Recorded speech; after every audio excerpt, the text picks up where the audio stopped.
അൽത്താഫ്, ഇത് ആദ്യം നമുക്ക് നിപ്പയിലേക്ക് വരാം. അതീവ ഗൗരവ സ്വഭാവമുള്ള ഒന്നായി ഈ നിപ്പ രോഗബാധയുമായി ബന്ധപ്പെട്ട വിവരങ്ങൾ മാറുകയാണ്. കാരണം ഒരാൾക്കാണ് ഇത് ഡിറ്റക്ട് ചെയ്തിട്ടുള്ളത്, പക്ഷേ സമ്പർക്ക പട്ടിക വളരെ വലുതാണ്. കൂടുതൽ പേരിലേക്ക് രോഗം വ്യാപിക്കാനുള്ള സാഹചര്യമുണ്ട് എന്നാണോ നമ്മൾ മനസ്സിലാക്കേണ്ടത്? രോഗി പൂർണ്ണമായും മരുന്നുകളോട് പ്രതികരിച്ചു തുടങ്ങിയിട്ടില്ല എന്ന വിവരങ്ങൾ ഞങ്ങളുടെ പ്രതിനിധി ദീപക് ധർമ്മടം നേരത്തെ കോഴിക്കോട്ട് നിന്ന് നൽകി. അങ്ങനെയാണെങ്കിൽ ഈ മോണോക്ലോണൽ ആന്റിബോഡി എന്ന ചികിത്സാ രീതിയിലേക്ക് പോകേണ്ടി വരുമോ ഡോക്ടർ അൽത്താഫ്?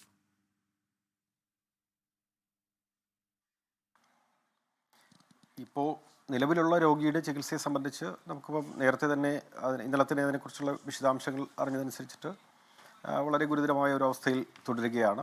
അത് മോണോക്ലോണൽ ആൻറ്റിബോഡിയുടെ കാര്യത്തിലാണെങ്കിൽ സാധാരണഗതിയിൽ അതിൽ ഫലപ്രദമാകണമെങ്കിൽ അത് കുറച്ചുകൂടെ തുടക്കത്തിൽ തന്നെ കൊടുക്കുന്നതായിരിക്കും കൂടുതൽ ഉചിതം. ഇപ്പോൾ ഒരു ലേറ്റർ സ്റ്റേജിൽ അതുപോലെ തന്നെ ഇപ്പം മറ്റ് ആൻറ്റിവൈറൽ ഡ്രഗ്സിൻ്റെ കാര്യത്തിലും മരുന്നുകൾ കൂടുതൽ ഫലപ്രദമാകുന്നത് മിക്കപ്പോഴും അതിൻ്റെ ഒരു പ്രാരംഭ ദശയിൽ തന്നെ കൊടുക്കുമ്പോഴായിരിക്കും. പക്ഷേ ഭാഗ്യം തുണയ്ക്കട്ടെ എന്ന് തന്നെ നമുക്ക് കരുതാം. അത് ചില ഘട്ടങ്ങളിൽ ചില രോഗികൾ വീണ്ടും ഒരു തിരിച്ചുവരവ് നടത്താറുണ്ട്. ഇപ്പം തന്നെ 2024 കേസൊക്കെ അത് നമുക്ക് മുന്നിലുണ്ട്, കഴിഞ്ഞ വർഷത്തെയൊക്കെ.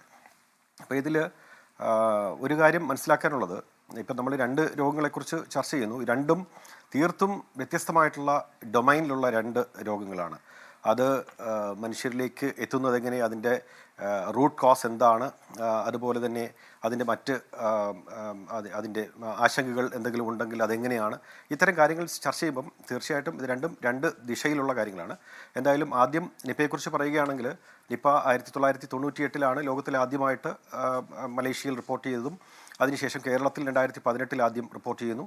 ഇപ്പോൾ ഏതാണ്ട് 11ാമത്തെ ഔട്ട്ബ്രേക്കാണ് നമുക്കിപ്പോൾ കേരളത്തിൽ. 2018 മുതൽ 18, 19, 21, 23, 24, 25 വർഷങ്ങളിലായിട്ട് നമുക്ക് അതിൽ തന്നെ കഴിഞ്ഞ വർഷം ഏതാണ്ട് 4 വ്യത്യസ്ത കേസുകൾ റിപ്പോർട്ട് ചെയ്തു 2 ജില്ലകളിലായിട്ട്. അപ്പോൾ അങ്ങനെ ഏതാണ്ട് ഇതിപ്പം 11ാമത്തെ ഔട്ട്ബ്രേക്കാണ്. ഇതിൽ ഏതാണ്ട് 37 കേസുകൾ ഇതുവരെ കഴിഞ്ഞ വർഷം വരെ റിപ്പോർട്ട് ചെയ്തതിൽ 28ഓളം മരണങ്ങളുണ്ടായിട്ടുണ്ട്. ഏതാണ്ട് 76% മരണനിരക്കും ഉണ്ടായിട്ടുണ്ട്. ഇതിൽ 2 ഔട്ട്ബ്രേക്കുകൾ മാത്രമാണ് ഇത് വ്യാപകമായിട്ടുള്ള, ശരിക്കും ഒരു നമ്മൾ ഔട്ട്ബ്രേക്കിൻ്റെ ഡെഫിനിഷനിൽ വരുന്ന 2 2018 2023. അത് രണ്ടും ഉണ്ടായിരിക്കുന്നത് ആശുപത്രികളിൽ അഡ്മിറ്റ് ചെയ്യപ്പെട്ട ഗുരുതരാവസ്ഥയിലുള്ള രോഗിയിൽ നിന്ന് മറ്റുള്ളവരിലേക്ക് വ്യാപിക്കുകയാണുണ്ടായത്. ബാക്കിയെല്ലാം നമുക്ക് സാങ്കേതികമായിട്ട് സ്പിൽ ഓവർ കേസുകൾ ആയിട്ട് പരിസ്ഥിതിയിൽ നിന്ന് നേരിട്ട് മനുഷ്യരിലേക്ക് വരുന്നത്.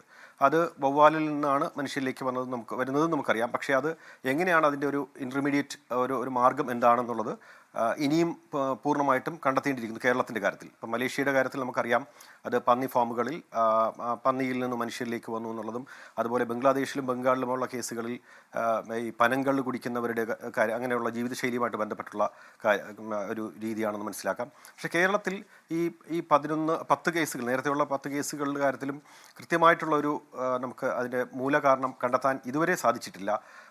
പല വിധത്തിലുള്ള അന്വേഷണങ്ങളും ഗവേഷണങ്ങളും നടത്തുകയുണ്ടായി. അതുപോലെ ബാറ്റ്സിലുള്ള വൈറസിൻ്റെ സാന്നിധ്യവും വൈറസിൻ്റെ ആൻറ്റിബോഡി സാന്നിധ്യവും ഒക്കെ കണ്ടെത്തുകയും സ്ഥിരീകരിക്കുകയും ഒക്കെ ചെയ്തിട്ടുണ്ട്. ഏതാണ്ട് 5ഓളം ജില്ലകളിൽ അതിൻ്റെ സാന്നിധ്യം നമുക്ക് കണ്ടെത്താൻ കഴിഞ്ഞിട്ടുണ്ട്, വവ്വാലുകളിൽ വൈറസിൻ്റെ സാന്നിധ്യം. അതുപോലെ കേസുകൾ റിപ്പോർട്ട് ചെയ്തതും കോഴിക്കോട്, മലപ്പുറം, പാലക്കാട്, അതുപോലെ എറണാകുളം ജില്ലകളിൽ നിന്ന് കേസുകൾ റിപ്പോർട്ട് ചെയ്തിട്ടുണ്ട്, സ്ഥിരീകരിച്ചിട്ടുണ്ട്. ഇനി അതിൻ്റെ തൊട്ടടുത്തുള്ള ജില്ലകളിലും വൈറസിൻ്റെ സാന്നിധ്യം വവ്വാലുകളിൽ കണ്ടെത്താൻ സാധിച്ചിട്ടുണ്ട്, എസ്പെഷ്യലി വയനാടിൽ.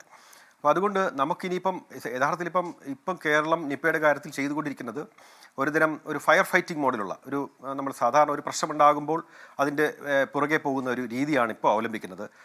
അതുപോലെ ഇതിൻ്റെ സർവൈലൻസും ഒരുതരം വളരെ പാസീവായിട്ടുള്ളൊരു രീതിയാണ്. യഥാർത്ഥത്തിൽ നിപ്പയുടെ കാര്യത്തിൽ കേരളം അവലംബിക്കേണ്ട രീതി ഒരു ആക്റ്റീവ് സർവൈലൻസ് മോഡിലേക്ക് പോകേണ്ടിയിരിക്കുന്നു, അതിൻ്റെ ഘട്ടമായിരിക്കുന്നു.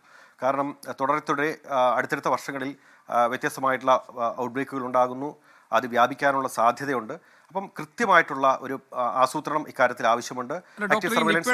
അങ്ങനെ നമുക്കൊരു രോഗപ്രതിരോധ ഗൈഡ് ലൈൻ കേരളത്തിലുണ്ടോ ഡോക്ടർ അൽത്താഫ്? നമ്മൾക്കൊക്കെ ഇപ്പോൾ താങ്കൾ പറഞ്ഞതുപോലെ ഇത് 11ാമത്തെ ഔട്ട്ബ്രേക്കാണ് 2018 മുതൽ എണ്ണമെടുത്തു കഴിഞ്ഞാൽ. അങ്ങനെയാണെങ്കിൽ ഒരു ശാസ്ത്രീയമായി വികസിപ്പിച്ചെടുക്കുന്ന ഒരു ചികിത്സാ പദ്ധതിയും അതോടൊപ്പം തന്നെ ഒരു രോഗപ്രതിരോധ ഗൈഡ് ലൈനും ഇത്തരം കാര്യങ്ങൾ നമുക്ക് ഉണ്ടാകേണ്ടതാണല്ലോ. അങ്ങനെ ഉണ്ടോ നിപ്പയുടെ കാര്യത്തിൽ? നമുക്ക്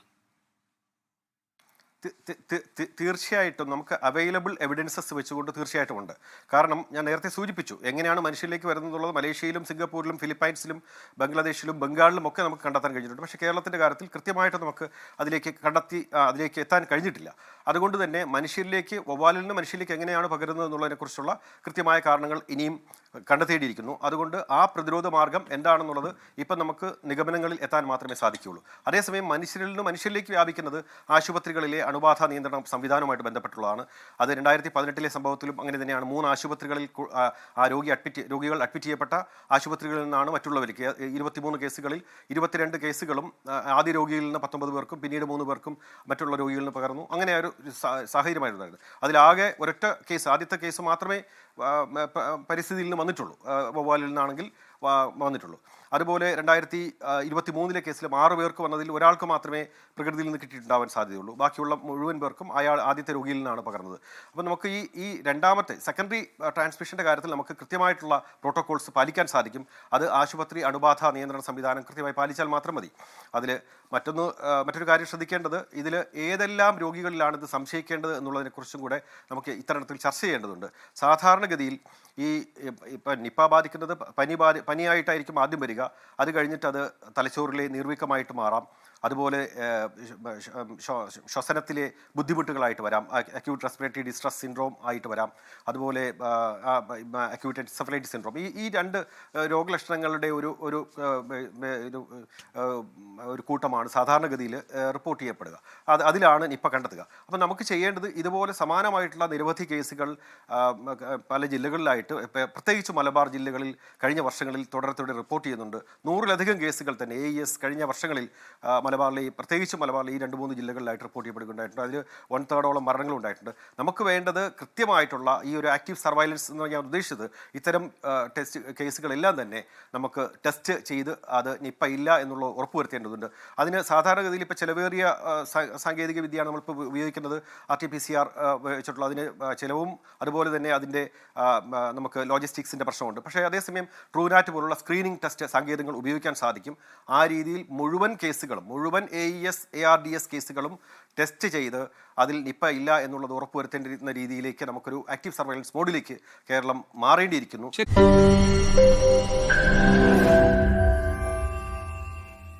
ലോകത്തെവിടെയായാലും ഏത് സമയത്തും 24 വാർത്തകളും ഓഗ്മെന്റഡ് റിയാലിറ്റി പാക്കേജുകളും എക്സ്പ്ലെയിനറുകളും വിശദമായി കാണാൻ ഞങ്ങളുടെ YouTube ചാനൽ നിങ്ങൾക്ക് സബ്സ്ക്രൈബ് ചെയ്യാം.